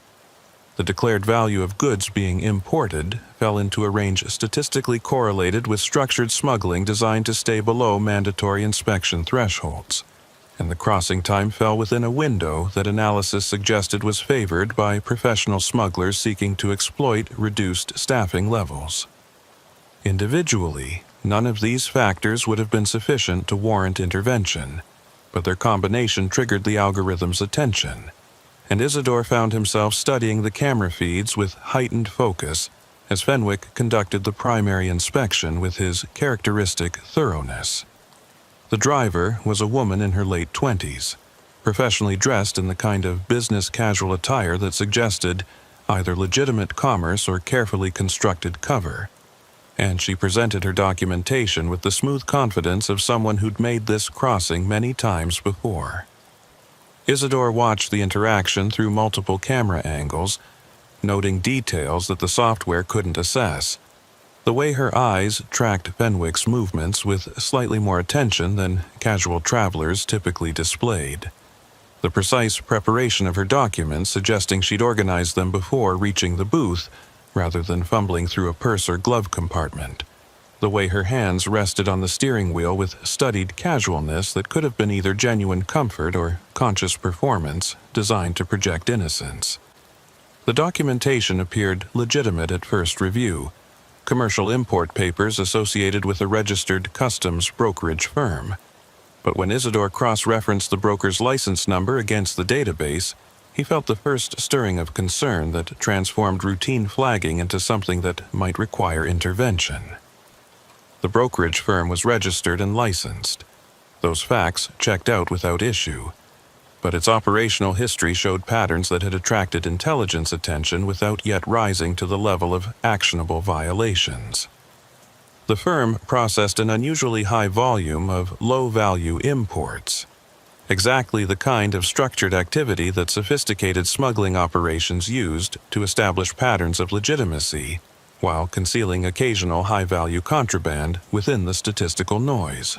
The firm's principals had been subjects of surveillance operations that had been discontinued due to resource constraints rather than conclusive evidence of innocence. And most concerning, the firm had been associated with Tamsin Beaudry, a customs broker whose name appeared in intelligence files with enough frequency to suggest either remarkable unluckiness in client selection or deliberate facilitation of smuggling activities that had so far evaded prosecution. Isidore opened a communication channel to Fenwick's headset and provided a condensed briefing on the flags and intelligence background, careful to present the information as context rather than instruction, because primary officers needed autonomy to make real-time assessments based on factors that couldn't be conveyed through electronic communication. Fenwick acknowledged with a subtle nod that wouldn't be visible to the driver and continued his inspection with no obvious change in demeanor, but Isidore could see the slight intensification of focus the way his questions became more specific and his examination of documents more detailed. The driver maintained her composure throughout, answering questions with appropriate detail and providing additional documentation when requested. But there was something in the precision of her responses that suggested rehearsal or preparation, rather than the organic uncertainty that characterized most travelers' interactions with border officials. The import declaration listed the cargo as commercial printing supplies, paper stock, toner cartridges, binding materials with a total declared value that fell just below the threshold requiring detailed customs examination. The supplier was listed as a New York printing company whose address Isidore recognized from previous intelligence reports as associated with businesses that had been investigated but never charged in connection with smuggling operations. The pattern was becoming clearer now, not definitive evidence but an accumulation of marginal indicators that collectively suggested something more significant than routine commerce. Isidore checked the vehicle's trunk camera feed, as Fenwick requested the driver open it for inspection, and what he saw made his pulse quicken with the recognition that they might be looking at something substantial, rather than another false positive that would consume resources and produce nothing. The cargo was packaged exactly as declared. Cardboard boxes labeled with printing supply manufacturer logos, stacked with the kind of casual efficiency that could have been either legitimate packing or carefully staged simulation of legitimacy. But Isidore had spent enough time studying concealment techniques to recognize subtle indicators that suggested the box's contents might not match their labels. The weight distribution visible in how the boxes settled against each other suggested densities inconsistent with paper products. The tape securing the boxes showed slight irregularities in application that could indicate they'd been opened and resealed. And most tellingly, one box in the rear corner showed a slight bulge in its side panel that suggested internal contents pressing against packaging that hadn't been designed to contain them. None of these observations would constitute probable cause for detailed inspection on their own, but combined with the intelligence flags and the broker's background, they justified directing the vehicle to secondary inspection for more thorough examination. Fenwick made the decision without requiring input from Isidore, his experience sufficient to recognize the same indicators and reach the same conclusion. And the driver's reaction to being directed to secondary was revealing in its complete lack of visible surprise or frustration. Most legitimate travelers responded to secondary inspection with some combination of annoyance at the delay and anxiety about what the additional scrutiny might reveal, even when they had nothing to hide beyond the normal anxieties that authority figures provoked in law-abiding citizens. This driver simply nodded acknowledgement and followed the directing signals with the kind of practiced compliance that suggested she'd anticipated this possibility and prepared for it.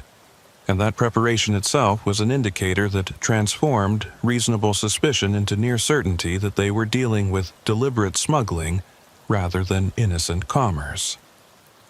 The secondary inspection bay was a brightly lit space designed to eliminate shadows and concealment, with hydraulic lifts that could raise vehicles for undercarriage examination and equipment for detailed cargo inspection arranged with the kind of systematic organization that reflected decades of refinement in smuggling detection methodology.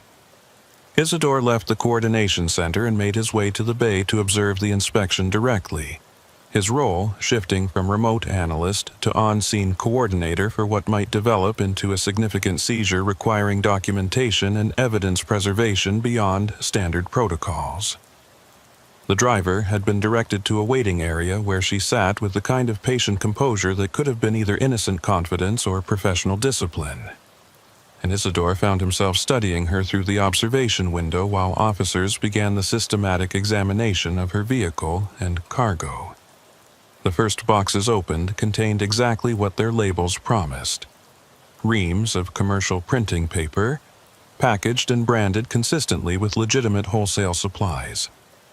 The second and third boxes were similarly innocent, containing toner cartridges and binding materials that matched the import declaration in every detail. Isidore felt the first stirring of doubt about his assessment. wondering if the intelligence flags and visual indicators had led them toward a false positive that would waste resources and potentially damage relationships with legitimate commercial operators who deserved efficient processing rather than suspicion-driven delays. But the inspecting officer continued with methodical thoroughness, working through the cargo box by box with the kind of systematic patience that was required to detect sophisticated concealment that relied on inspectors' fatigue and time pressure to escape detection. The fourth box was different. The weight was wrong, noticeably heavier than its label would suggest, and the way it settled when moved indicated contents more dense than paper products. The officer documented the discrepancy with photographs before opening it, maintaining chain of custody protocols that would preserve the evidentiary value of whatever they discovered. And when the box flaps were pulled back, the contents were immediately recognizable as contraband, despite being packaged to superficially resemble legitimate supplies. Currency, bundled in vacuum-sealed packages and arranged with precision that spoke to organizational resources and systematic operation rather than opportunistic smuggling. The bills were primarily American hundreds and fifties, denominations favored by money laundering operations for their high value-to-volume ratio, and a rough count visible from the top layer alone suggested tens of thousands of dollars with additional layers beneath.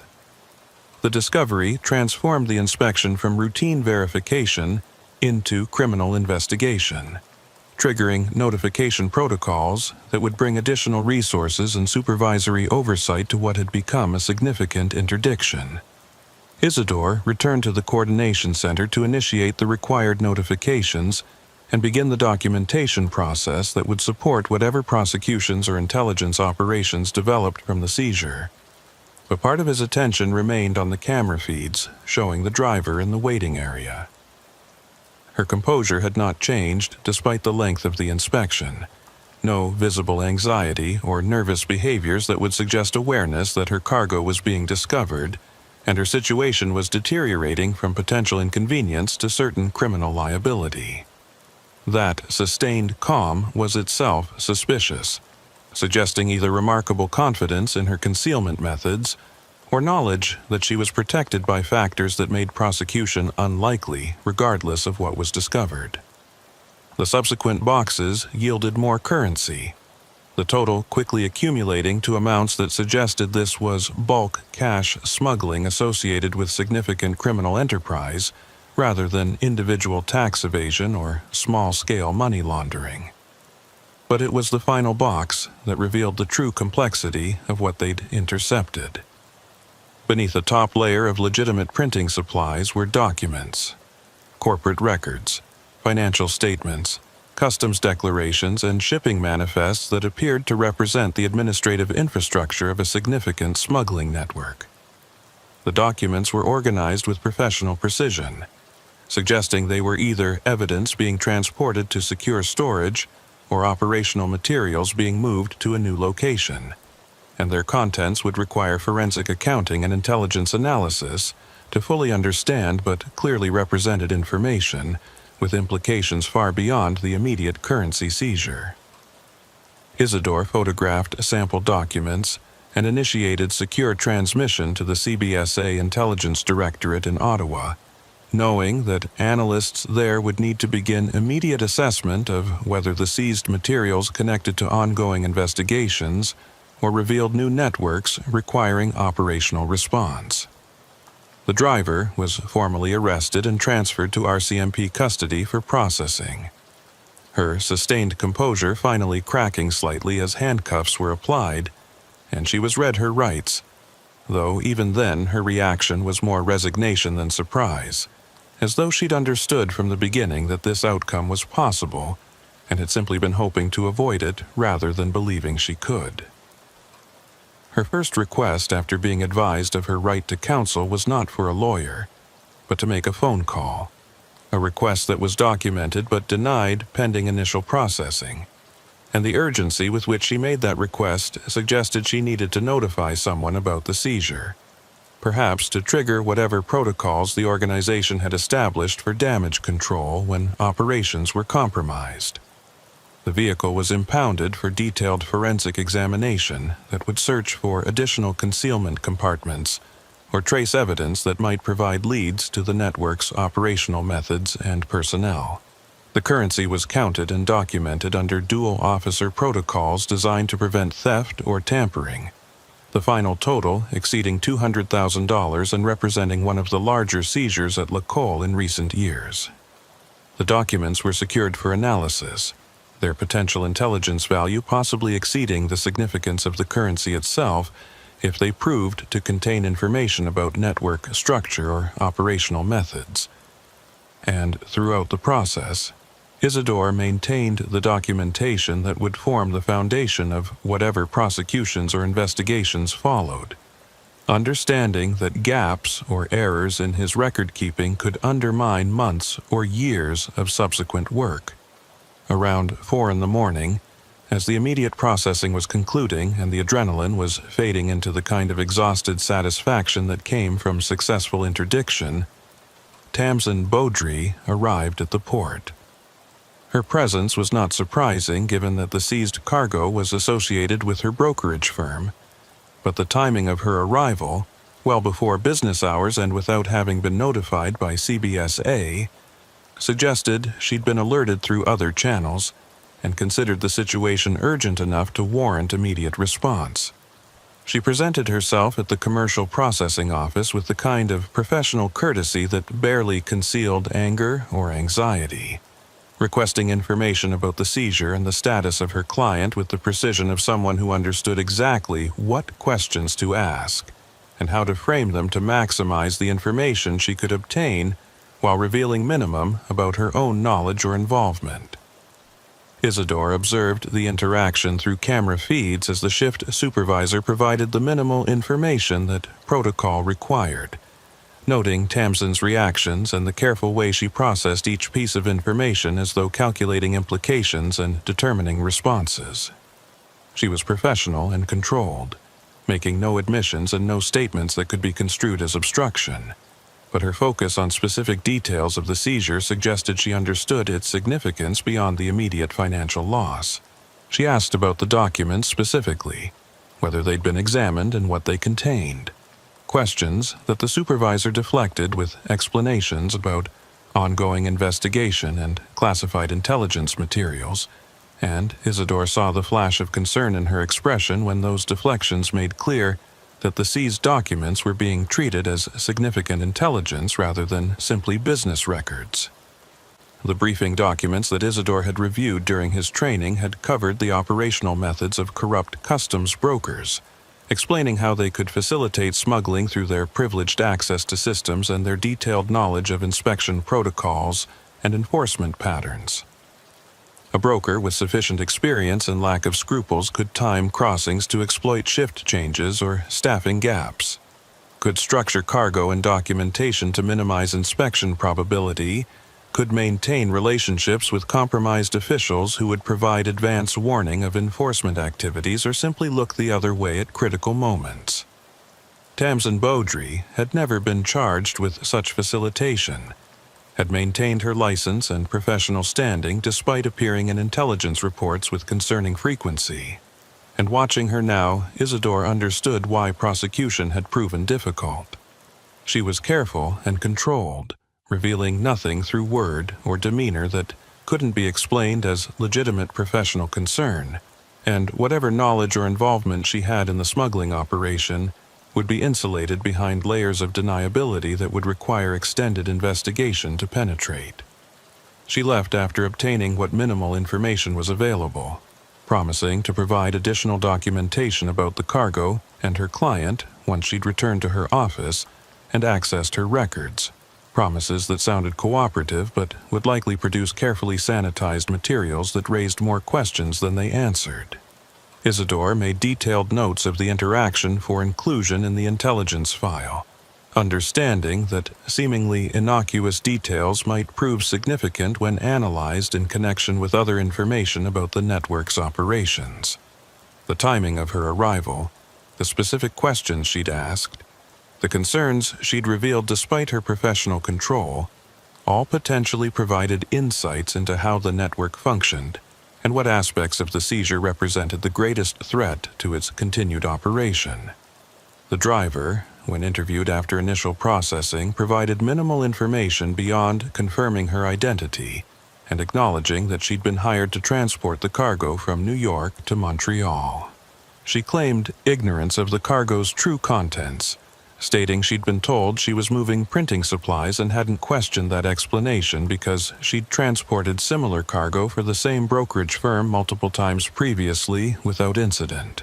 It was a plausible defense that would be difficult to disprove without evidence of her specific knowledge, and her lawyer, who arrived with remarkable speed suggesting he'd been on standby for exactly this contingency, immediately advised her to provide no additional information pending review of the evidence against her. The interview concluded with more questions than answers. The driver's role in the network unclear beyond her function as courier, and whether she was a knowing participant or an unwittingly exploited employee remained an open question that would require investigation to resolve. The documents seized from the vehicle were analyzed over the following days by intelligence specialists who found within them evidence of a sophisticated operation that had been moving currency and possibly other contraband through the Lacolle crossing and others across Quebec and Ontario for what appeared to be years. The financial records suggested monthly currency flows in the millions of dollars, amounts that indicated significant criminal enterprise rather than simple tax evasion or regulatory avoidance. The shipping manifests revealed patterns of structured smuggling that used legitimate commercial cargo as cover, exploiting the volume of cross-border trade to conceal illegal movements within the statistical noise of normal commerce. And, perhaps most significantly, the organizational documents revealed connections between the brokerage firm and other entities that collectively formed a network with reach across multiple jurisdictions and economic sectors. The investigation that developed from the seizure eventually involved multiple agencies and jurisdictions, expanding far beyond the initial interdiction to examine the network's full scope and identify all participants from leadership to facilitators to unwitting tools. Some of those investigated were arrested and charged, facing prosecutions that would take years to resolve through courts that moved with deliberate slowness, that frustrated investigators who understood that delayed justice was often denied justice. Others remained beyond reach, insulated by careful operational security or jurisdictional limitations, or simply because the evidence against them, while suggestive, never reached the threshold required for criminal prosecution. The network itself proved resilient, adapting to the interdiction by shifting routes and methods and recruiting new facilitators to replace those who'd been compromised, demonstrating the kind of organizational flexibility that made permanent disruption nearly impossible without addressing the underlying economic incentives that sustained such operations. Tamsin Beaudry was interviewed multiple times by investigators seeking to understand her role in the network. Interviews that produced carefully worded statements acknowledging professional relationships with the driver and the entities behind the seized cargo, but denying any knowledge of criminal activity or participation in smuggling operations. She maintained that her brokerage firm provided legitimate services to legitimate clients, that she couldn't be held responsible for clients' undisclosed criminal activities, that her professional obligations required her to advocate for clients' interests while maintaining compliance with regulations, but didn't extend to investigating clients' backgrounds or business practices beyond what was legally required. It was a defense that was technically sound and difficult to refute without evidence of specific knowledge or participation, and despite investigators' certainty that she was more involved than she admitted, prosecution was never pursued due to insufficient evidence to prove criminal intent beyond reasonable doubt. Isidore continued working at Lacolle for another 2 years after the seizure, processing countless crossings and watching patterns emerge and dissolve in the data streams that represented the border's perpetual flow of people and commerce. The interdiction had been significant by any measure. removing substantial currency from circulation and potentially disrupting a major smuggling network. But he'd learned through subsequent briefings and intelligence updates that the victory was at best temporary and at worst largely symbolic. The network had adapted, the routes had shifted, and new facilitators had been recruited to replace those who'd been compromised. The fundamental conditions that made such smuggling profitable and possible remained unchanged. The demand for currency laundering services that could move dirty money across borders and into legitimate financial systems, the economic incentives that recruited facilitators from among underpaid workers and struggling professionals, and the sheer volume of legitimate cross-border commerce that provided cover for illegal movements. He thought often about that night, about the pattern recognition software's flags that had initiated the chain of events leading to the seizure, about Fenwick's experienced assessment that had confirmed the initial suspicion warranted secondary inspection, about his own decision to escalate the inspection based on accumulated marginal indicators that individually meant little but collectively suggested something significant. Any of those decision points could have gone differently. The flags could have been dismissed as false positives. The inspection could have been cursory rather than thorough, and the vehicle would have crossed with its contraband intact, and the network would have continued operations without disruption. The randomness of interdiction success troubled him more than he wanted to admit. The understanding that effective border security relied not just on systems and training, but on countless judgment calls made by tired officers processing endless streams of vehicles and cargo, any one of which might be the critical intervention or the missed opportunity that let something significant slip through.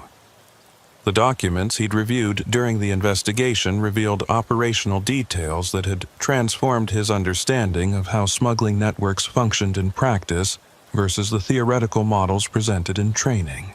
The networks weren't monolithic organizations with clear hierarchies and centralized control. They were loose federations of specialists and facilitators who came together for specific operations and dispersed afterward, making it difficult to identify leadership or disrupt operations through targeted enforcement. The networks recruited from within legitimate industries, finding employees with access and knowledge who could be motivated by financial incentives or coerced through debt or blackmail into providing assistance that ranged from passive looking the other way to active participation in concealment and transportation.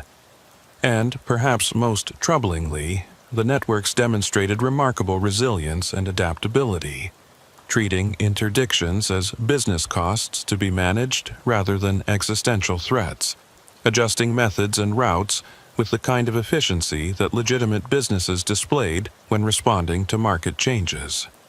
Fenwick retired 6 months after the seizure, his 15 years of service culminating in a commendation for the interdiction, but also a weariness that suggested he'd seen enough and processed enough crossings to last a lifetime. Isidore attended the retirement ceremony and listened to speeches celebrating Fenwick's career and contributions.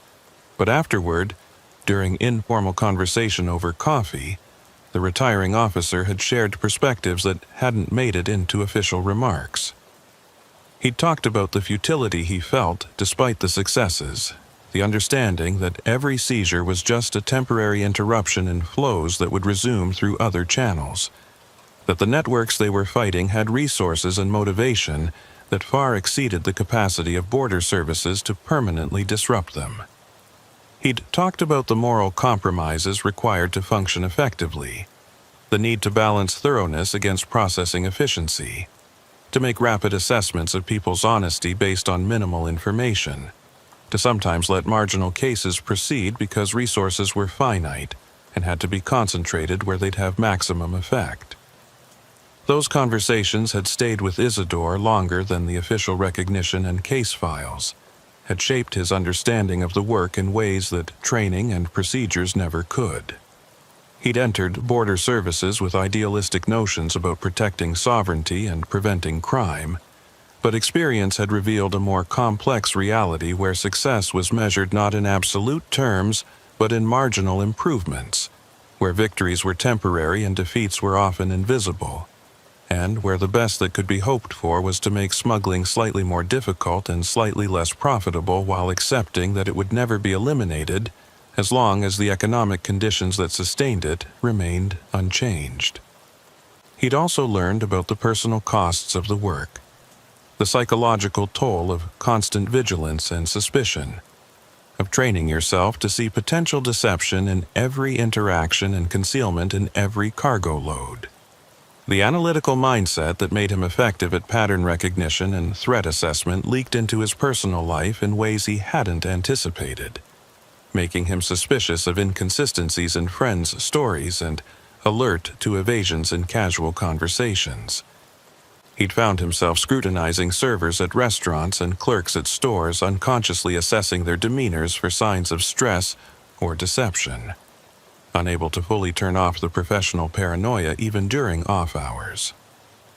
Some of his colleagues had developed similar patterns, while others seemed able to compartmentalize more effectively, and he envied them their ability to leave work at work rather than carrying it home in habits and thought patterns that became increasingly difficult to recognize as unusual. The intelligence file on the network continued to grow long after the initial seizure, fed by ongoing investigations and periodic interdictions at other crossings and ports. Isidore had access to the updates as part of his analyst role, watching as the pattern of activity evolved in response to enforcement pressure. The network had shifted some operations to maritime routes, using small craft to move currency and contraband across the St. Lawrence River at points where surveillance was minimal and interdiction unlikely. Other operations had moved to remote land crossings where staffing was limited to single officers who could be more easily evaded or, in some cases, corrupted. And some activity had simply become more sophisticated in its concealment methods, using techniques that required specialized detection equipment or training that smaller crossings lacked, exploiting resource disparities across the border services system. The file also documented connections between the currency smuggling network and other criminal enterprises, revealing that the infrastructure developed for moving money was also used for narcotics trafficking, weapons smuggling, and in some cases, human trafficking.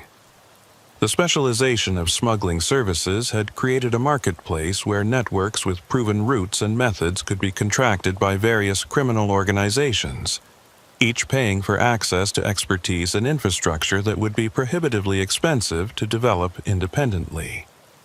This commercialization of smuggling had made the networks more resilient and more difficult to disrupt, because attacking one aspect of their operations still left the fundamental infrastructure intact and available to be repurposed for other contraband. Isidore eventually transferred to a position with CBSA's National Intelligence Directorate, his analytical skills and operational experience making him valuable for broader strategic assessment rather than tactical border operations. The new role provided perspective on how individual seizures and investigations fit into larger patterns of criminal activity, revealed the scope of cross-border smuggling in ways that working a single crossing could never fully convey. He learned that the Lacolle seizure, significant as it had seemed at the time, represented only a tiny fraction of the currency that moved illegally across Canadian borders annually, that conservative estimates suggested billions of dollars in criminal proceeds crossed through various channels each year despite enforcement efforts. The scale was simultaneously overwhelming and numbing, making individual victories feel insignificant, while also confirming that each interdiction mattered even if it didn't fundamentally alter the broader pattern. Years later, reviewing intelligence reports in his Ottawa office, Isidore would occasionally see references to individuals or entities connected to the original Lacolle seizure, evidence that the network had persisted and evolved despite the disruption. Tamsin Beaudry's name appeared periodically in connection with new investigations, always in the background, never quite crossing the threshold into actionable evidence, but present often enough to confirm that whatever role she played had continued. The driver had served a relatively short sentence and disappeared from intelligence tracking afterward, presumably having learned from the experience or having been discarded by the network as compromised. And the broader organization had demonstrably continued operations, adapting its methods and routes, but maintaining its fundamental business model of facilitating illegal cross-border movements for clients willing to pay premium prices for reliable service. He kept a photograph from that night on his desk, not of the seizure itself, but of the empty inspection lane in the hours after the interdiction, the pavement wet from cleaning and reflecting the sodium vapor lights in shades of brass and amber. It served as a reminder of something he couldn't quite articulate, perhaps the randomness of success, or the persistence required to maintain vigilance during endless routine operations, punctuated by occasional moments of significance. Colleagues who saw it sometimes asked about its significance, and he'd offer vague explanations about memorable cases without revealing the deeper associations it held for him.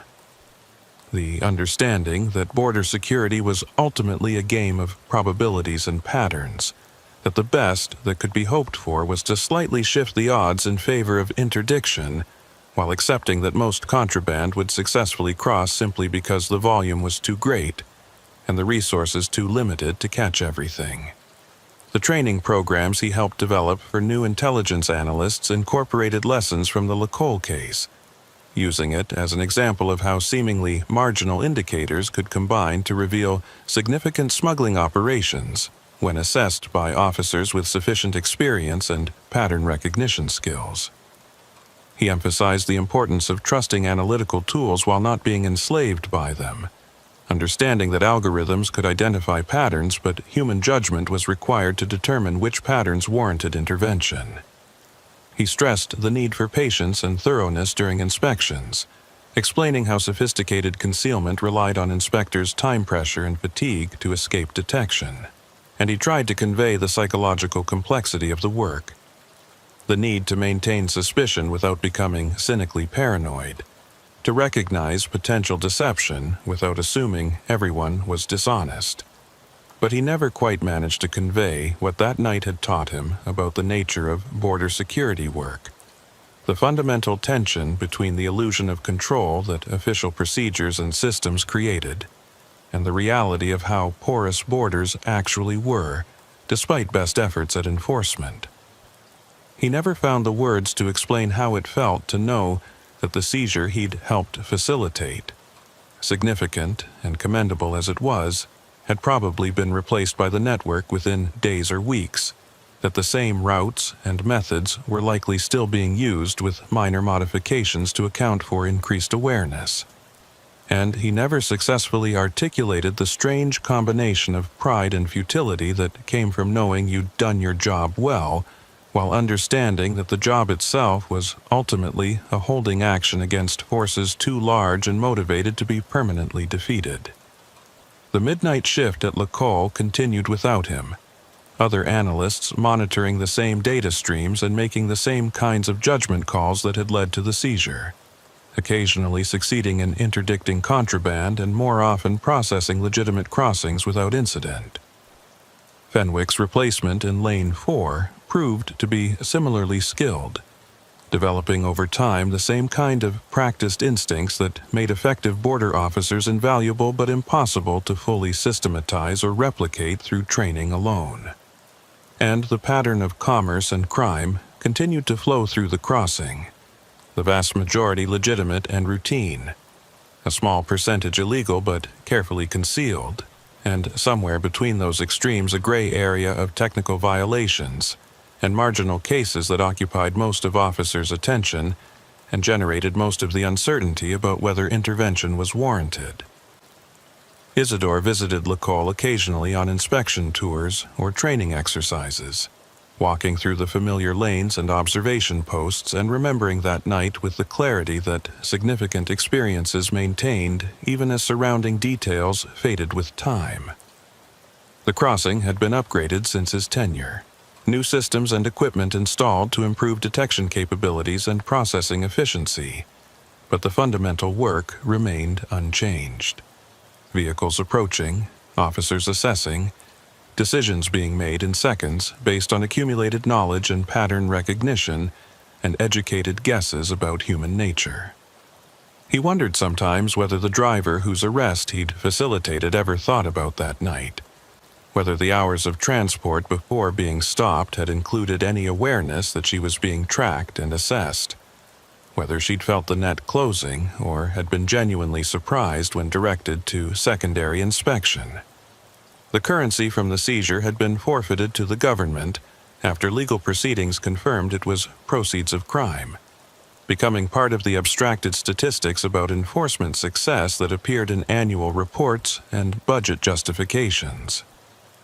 The documents had been analyzed exhaustively, their contents feeding into intelligence files and investigation reports, contributing to the body of knowledge about how smuggling networks operated, even if they didn't lead to prosecutions that permanently disrupted those networks. And the vehicle had been sold at auction after forensic examination revealed no additional evidence beyond what had been found during the initial inspection, returning to the stream of commerce stripped of any indication it had once been used to transport contraband across an international border. He thought about Tamsin Beaudry sometimes, wondered whether she ever felt the weight of the harm her facilitation enabled, whether she rationalized her involvement as simply providing professional services without responsibility for how clients used those services, whether she lay awake at night thinking about currency she'd helped launder that funded operations that destroyed lives through drug addiction or violence or exploitation.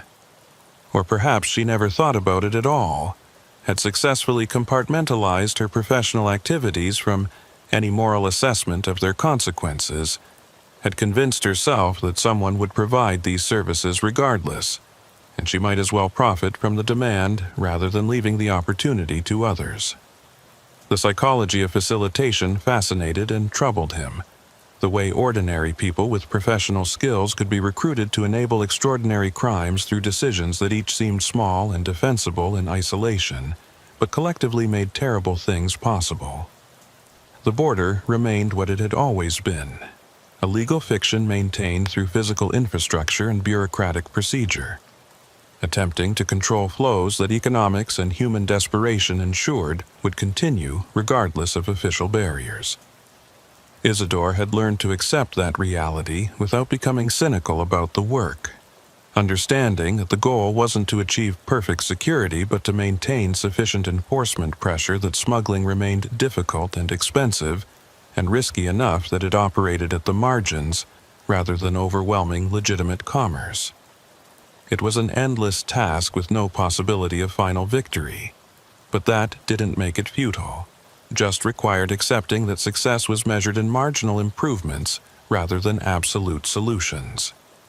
Standing in Lane 4 years later during a routine inspection visit, watching the current analyst work through the same data streams and make the same kinds of assessments he'd once made, Isidore felt the weight of continuity and repetition that characterized border work. The vehicles changed, the officers changed, the specific methods and concealment techniques evolved, but the fundamental dynamic remained constant. People attempting to move things across borders that governments attempted to control, endless variation on an ancient theme. The night of the seizure had been significant in his career and in the investigation files and possibly in the network's operational planning. But in the larger pattern of cross-border flows, it was just another data point, another interdiction among thousands, another temporary disruption in activities that would continue as long as there were profits to be made and people willing to take risks to make them.